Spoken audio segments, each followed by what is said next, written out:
Okay 10th class. तो आज हम स्टार्ट करने वाले हैं कोऑर्डिनेट ज्योमेट्री, जो कि है हमारा आईसीएससी से रिलेटेड। ठीक है, सीबीएसई के लिए हम पहले कर चुके हैं और कुछ चीज़ें सेम है, कुछ चीज़ें थोड़ी सी अलग हैं इसमें।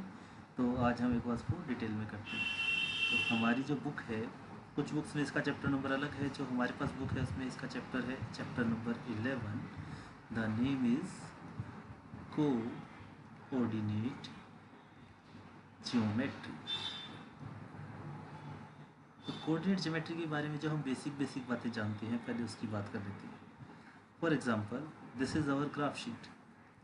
ठीक है, ये हमारी ग्राफ शीट है और हमें इसमें क्या करना है कि हमें बनाना है ग्राफ। हमारे पास आती है सबसे पहले एक हॉरिजॉन्टल एक्सिस और एक वर्टिकल एक्सिस। तो पहले जो पहले बनाई है वो हमारी है वर्टिकल एक्सिस और अब हॉरिजॉन्टल एक्सिस। ठीक है, तो आपको ये चीज़ें पहले से ही पता है कि हॉरिजॉन्टल एक्सिस को हम जनरली क्या बोलते हैं, वाई एक्सिस या एक्स एक्सिस, और इसको वाई एक्सिस बोलते हैं। हालांकि ऐसा कोई हार्ड एंड फास्ट रूल नहीं है। ठीक है, आप किसी को भी एक्स बोल सकते हैं, किसी को भी वाई बोल सकते हैं। बस आपको ध्यान ये रखना है कि आप जिसको भी एक्स मानेंगे उससे एंटी क्लॉकवाइज 90 डिग्री जाने के बाद जो आपको मिलेगा वो क्या होगा। ठीक है जी, आपने जैसे मान लीजिए कि इसको एक्स एक्सिस माना है, हम एक बार इसको इरेज करके फिर से लिखते हैं। मान लेते हैं कि आपने क्या किया, इसको एक्स एक्सिस मान लिया, this is the positive x axis. तो आपको क्या करना है, 90 डिग्री एंटी क्लॉकवाइज चलना है। तो जो आएगा वो क्या होगी, पॉजिटिव वाई एक्सिस होगी। ठीक है, this is the general rule to get x axis and y axis. हालांकि हम जो जनरली चलते हैं हम उसी के अकॉर्डिंग चलते हैं। ठीक है, तो this is our x axis, तो दिस इज़ एक्स नेगेटिव, और x dash this is y axis, this is y negative. ठीक है, इस पॉइंट को हम ओरिजिन बोलते हैं। ठीक है, इस ओरिजिन की वैल्यू होती है 0,0। उसके बाद फिर यहाँ से ये 1 2 3 4 5 6, सिमिलरली 1 2 3 4 5 6 7, इस तरह से आप ग्राफ बनाते हैं। और आप ग्राफ पहले काफ़ी सारे बना चुके हैं, तो मुझे नहीं लगता इसमें कोई आपको डाउट होगा। तो एक छोटा सा क्वेश्चन कर लेते हैं फटाफट से। अगर आपसे कोई पूछे कि 3,5 कहाँ होगा, मैंने पूछा 3,5 ग्राफ पे बनाइए, तो सबसे पहले हम क्या करेंगे, एक्स एक्सिस पे 3, ये रहा, वाई एक्सिस पे 5, 1 2 3 4 5 ये। ठीक है, हम वाई एक्सिस को आगे की तरफ बढ़ाते हैं, एक्स एक्सिस को जो पॉइंट हमारा आया उसको आगे की तरफ बढ़ाते हैं। जहाँ ये दोनों इंटरसेक्ट करेंगे ये पॉइंट आपका क्या होगा, 3,5। उसी तरह से 3,-2 क्या होगा, तो 3 पॉजिटिव में, वाई नेगेटिव में, तो दिस पॉइंट विल बी 3,-2। -2 -3 क्या होगा, तो एक्स की तरफ -2, वाई की तरफ -3, तो दिस पॉइंट विल बी -2 -3। ठीक है, तो ये बेसिक बातें हैं जो आपको पहले से ही पता है। ठीक, चलिए अब मुद्दे पर आते हैं। फिर से हम एक ग्राफ बनाते हैं अपने पास। सो let us say this is our y axis and this is x axis. ठीक है, मैंने इसमें कोई भी दो पॉइंट्स को ड्रॉ कर दिया। एक पॉइंट मैंने यहाँ पर लिया फर्स्ट क्वाड्रेंट में, एक पॉइंट मैंने यहाँ लिया थर्ड क्वाड्रेंट में। ठीक है, तो जो सबसे पहली शुरुआत है इस चैप्टर की, उसको हम एक बार स्टार्ट करते हैं। सबसे पहले हमें करना है इसमें वो है distance formula. The first topic we have to discuss is distance formula. Second, we have to discuss section formula.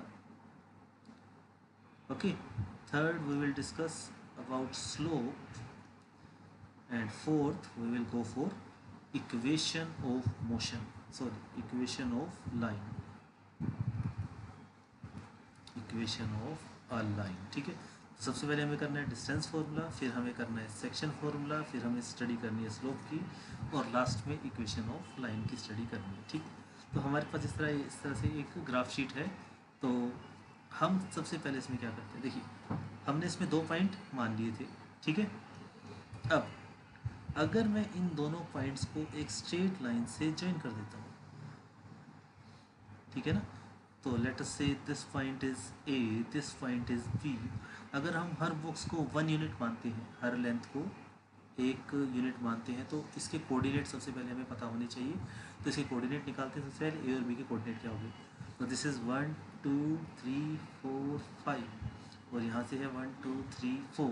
तो इसके कोऑर्डिनेट आगे पहले x फिर y, 5, 4। सिमिलरली यहाँ से आएगा 1 2 3 4 5 6, 6, 3 और दोनों के दोनों माइनस होंगे ना, 6, 3 -6, -3। ठीक है। अब क्या ए और बी जो हमने इसको एक स्ट्रेट लाइन से जोड़ दिया, क्या इस ए बी की कोई ना कोई लेंथ होगी? आंसर है ऑफ कोर्स होगी। ए और बी की लेंथ क्या होगी, सबसे पहला क्वेश्चन ये है। तो जो हमने करना है डिस्टेंस फॉर्मूला, इसके अंदर हम क्या करेंगे कि ग्राफ के ऊपर जो भी 2 पॉइंट्स हैं, इन दोनों के बीच का डिस्टेंस कितना है। ठीक है। तो उसकी स्टडी के लिए हम क्या करते हैं, सबसे पहले हम बात करेंगे इसमें डिस्टेंस फॉर्मूला की। The first topic is distance formula. ठीक है। हमारे पास कोई एक पॉइंट है ए, जिसके कोऑर्डिनेट हम मान लेते हैं x1, y1। एक कोऑर्डिनेट, एक पॉइंट है बी, जिसके कोऑर्डिनेट हम मान लेते हैं x2, y2। ठीक है। एक्स एक्सिस और वाई एक्सिस के ऊपर हमें पॉइंट्स गिवन है। तो what is the length of A B? It is given by square root of x2 minus x1 whole square plus y2 minus y1 whole square. ठीक है। और ये इस पूरे का रूट है अपने पास।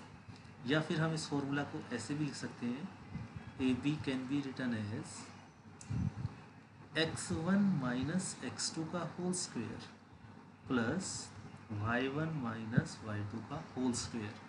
किसी को भी आप आगे पीछे लिख सकते हैं, x1 को पहले लिखिए, x2 को पहले लिखिए, कोई फर्क नहीं पड़ेगा क्योंकि होल स्क्वायर है।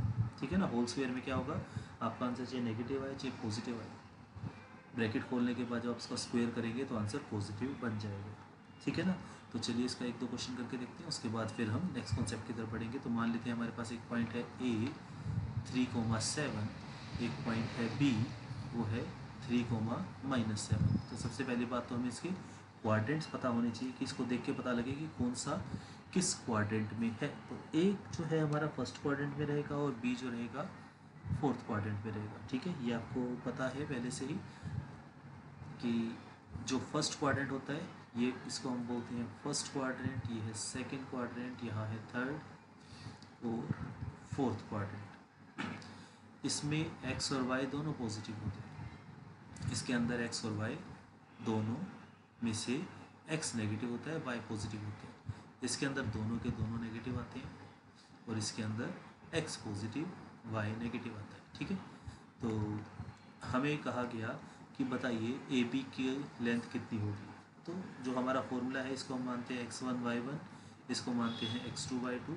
तो फॉर्मूला कहता है x2 माइनस x1 का स्क्वायर, 3 - 3 का square, 3 - 3 whole square plus y2 minus y1 -7 -7। तो 3 - 3 दैट इज़ 0, 0 का स्क्वायर भी 0 होगा, प्लस 7 and 7 -14, -14 का आपको स्क्वायर करना है।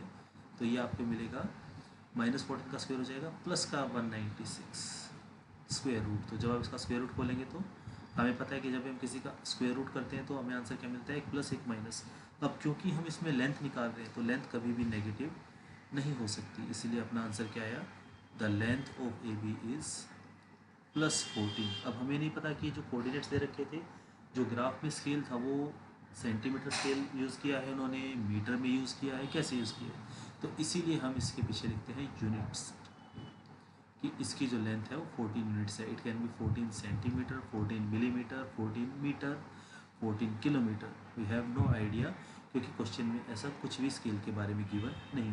ठीक है। तो ये है इस चैप्टर का basic concept, this is the basic concept. ठीक।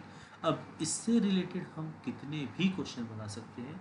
फॉर एग्जांपल हमारे पास एक क्वेश्चन इस तरह से आ सकता है कि मान लीजिए हमारे पास एक स्क्वायर है। ठीक है।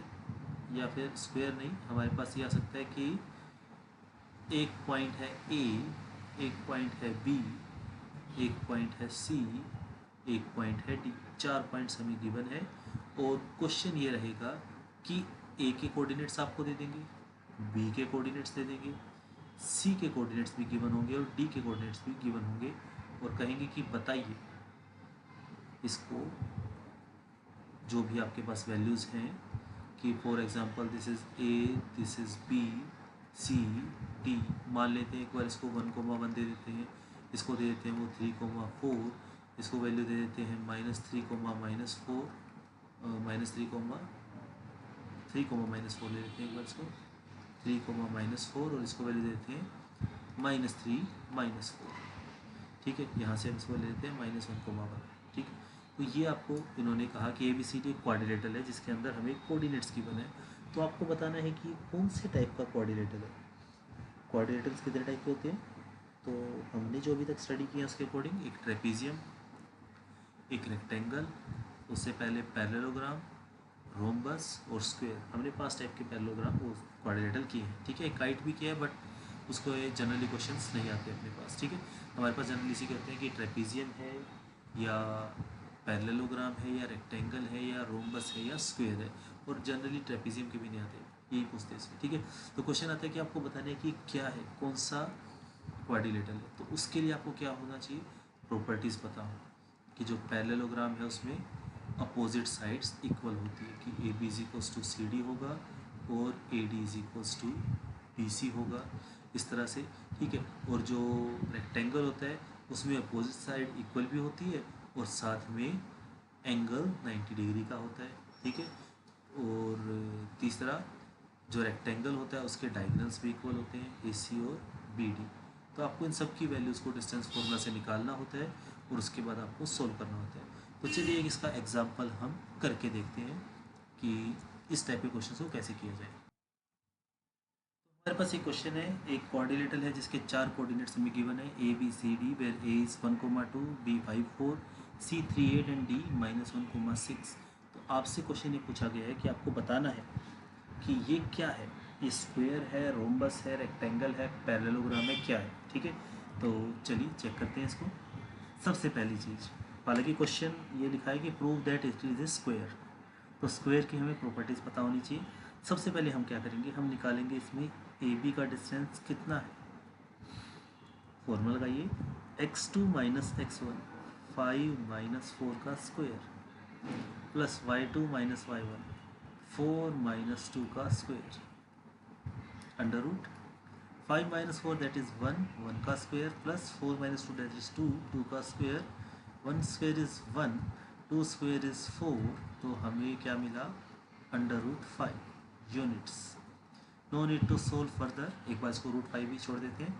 नेक्स्ट करते हैं, अब हमें बताना है, चेक करते हैं BC कितना आया। तो BC हमें मिलेगा x2 - x1, मैंने बताया था इसको आगे पीछे लिख सकते हैं, किसी को भी कोई दिक्कत नहीं आएगी, इसमें आंसर सेम ही आना है। 5 - 3 8 - 4 का स्क्वायर। ठीक है, ओके, सो 5 - 3 8 - 4, ये कितना आया हमारे पास 2 का स्क्वायर दैट इज़ 4 प्लस 8 - 4 4, 4 का स्क्वायर 16, तो ये हमें कितना मिला, ये हमें मिलता है √20 यूनिट्स। अब क्वेश्चन में गिवन था कि ये स्क्वायर प्रूव कर रहा है, अब स्क्वायर की सारी साइड इक्वल होती है, ए बी हमारा √5 आ रहा है और BC हमारा √20 आ रहा है, इसका मतलब हमने कहीं ना कहीं गलती की है। तो चलिए चेक करते हैं, ए बी होता है x2 - x1, देखिए 5 - 1 कर रहा था मैंने, 5 - 4 कर दिया, तो यहाँ 5 - 1 रहेगा और यहाँ 4 - 2 रहेगा, तो 4 का स्क्वायर प्लस 2 का स्क्वायर, 4 का स्क्वायर इज 16, 2 स्क्वायर इज 4, तो इसका कितना आया 20, तो दो साइड्स इक्वल आ गई।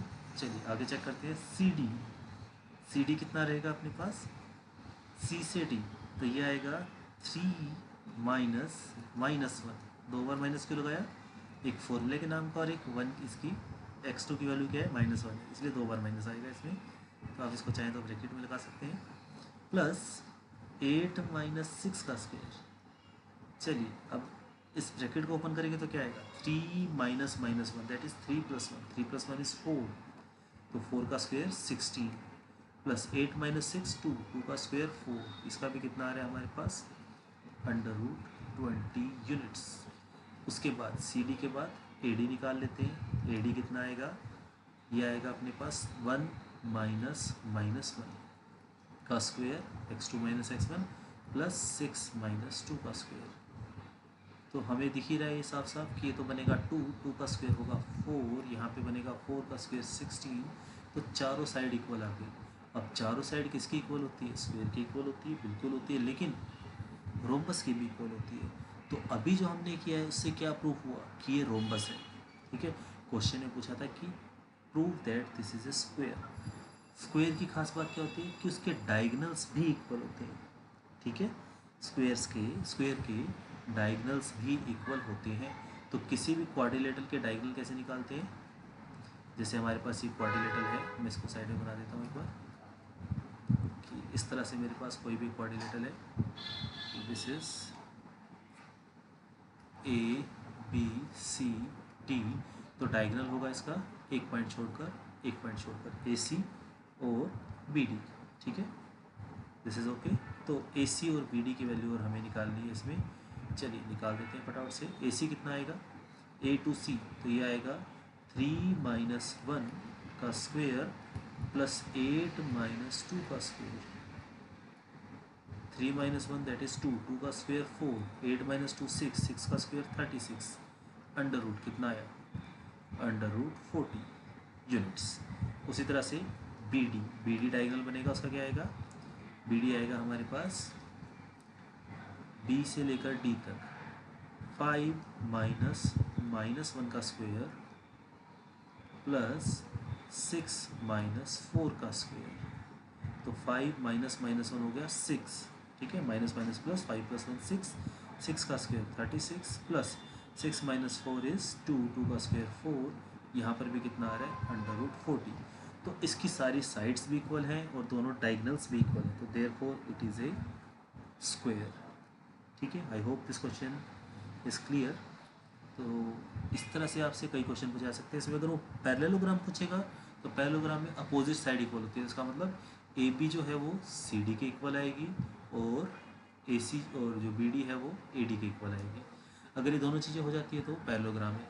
रोम्बस पूछा जाए तो आपको चारों साइड्स को इक्वल प्रूव करना है। रेक्टेंगल पूछा जाए तो पैरेललोग्राम प्रूव करेंगे जिसमें अपोजिट साइड इक्वल होती है और डायगोनल इक्वल होते हैं, जिसमें उसके डायगोनल्स भी इक्वल होते हैं। तो ये सारी की सारी प्रॉपर्टीज़ आपने 9th क्लास में पहले पढ़ रखी है, एक बार उसको फिर से पढ़ के देखना और कोई डाउट इसमें आपको लगे तो उसको आप सोल्व करके देखना। ठीक है, ये था हमारा डिस्टेंस फॉर्मूला का कॉन्सेप्ट। आई होप ये कॉन्सेप्ट क्लियर है। तो मैं एक क्वेश्चन आपको लिख के दे रहा हूँ बोर्ड पर, तो आप एक बार स्क्रीन पॉज करें और फिर उसको चेक करें कि शेप कौन सी है। ठीक है, शेप चेक करने का मैं आपको 4 पॉइंट्स दूंगा और आपको चेक करके बताना है कि वो स्क्वायर है, रोम्बस है, रेक्टेंगल है, क्या है। ठीक है, तो ये 4 पॉइंट आपकी स्क्रीन पर हैं। ए की वैल्यू है -4 -1, बी के कोऑर्डिनेट्स है अपने पास -2 -4, सी इज़ 4,0 एंड डी इज़ 2,3। आपको ये बताना है कि कौन सा फिगर है। ठीक है, यू हैव टू चेक कि whether A B C D is square और रेक्टेंगल और पैरेललोग्राम और रोम्बस। ठीक है, तो आपको चेक करना है। तो इस क्वेश्चन को आपको ज़्यादा से ज़्यादा 5 मिनट्स लगने चाहिए, तो एक बार 5 मिनट के लिए स्क्रीन को पॉज कीजिए और फिर अपना आंसर मैच करो।